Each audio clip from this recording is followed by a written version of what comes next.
Hi everyone, so good to see you. Welcome to KREM 2 News at noon. I'm Laura Papetti.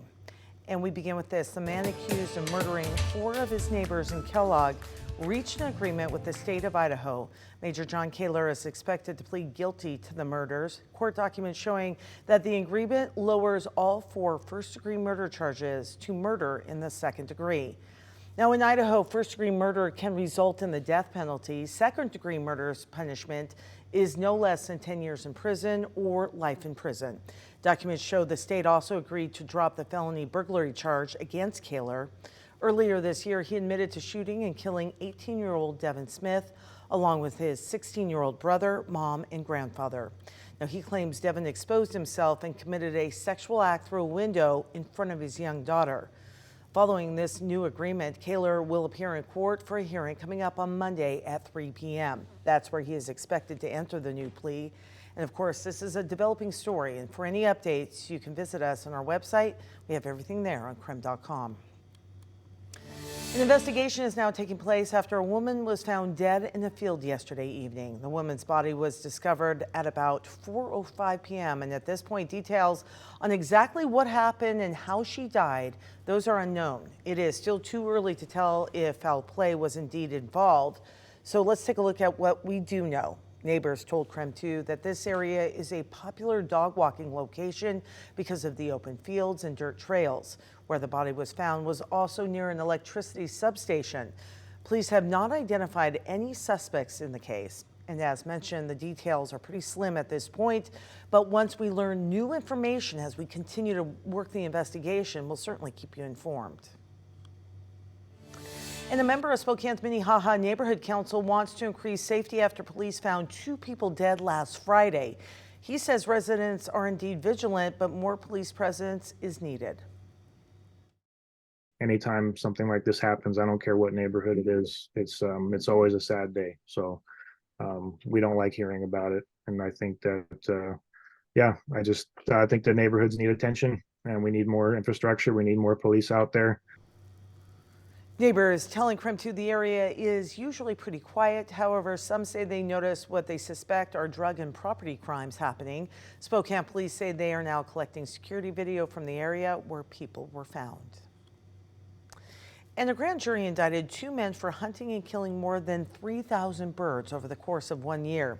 New documents showing many of those birds were federally protected eagles, which they allegedly sold on the black market. Both men are charged with 1 count of alleged conspiracy and 13 counts of violating the Bald and Golden Eagle Protection Act. Neither man has been arrested at this point, but a judge ordered them to appear in court coming up on January 8th.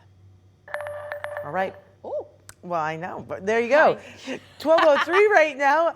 Did you just get like a blast of cold air? What's happening? I don't know what happened. What's going on? I saw the weather stinger. I assumed I had to start talking. I started talking, and then it was us. And now you can talk. And then there you are. All right, my friend, Nicole Hernandez filling in today. Hi. We have a lot of fun stuff happening. I was just excited to talk about what's going on. We have a lot of wet weather, moisture coming down across parts of our region. Yesterday we talked a lot about how all of this was going to come in today, and a lot of it was going to fall over the Cascades. Now we're to the point where it's all here, and most of it has stuck to our mountains for the most part. The Palouse, though, did end up getting and is still getting some rain. And you can just kind of see this whole band across kind of north Idaho, north central Idaho, hitting Wallace at this point. Wallace, you're probably under some snow right now. We estimated that the mountains would get about 1 inch of snow, so none of this should be too crazy. As we look forward through the rest of the day, all of that clears its way out. We end up seeing our cloud cover also clear out with this little bit of energy moving its way east.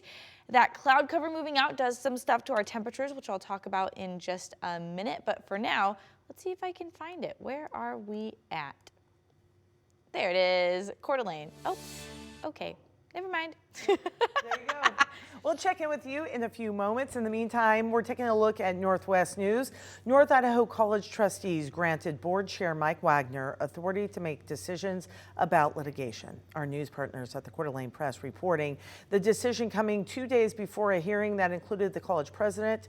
Nick Swain filed a lawsuit last month. It stated that NIC violated Idaho public record laws by denying Swain's request for a copy of the report, which he says involves allegations against him by another employee at the college. The decision at last night's board meeting eliminates the school board's need to meet and discuss how to handle lawsuits.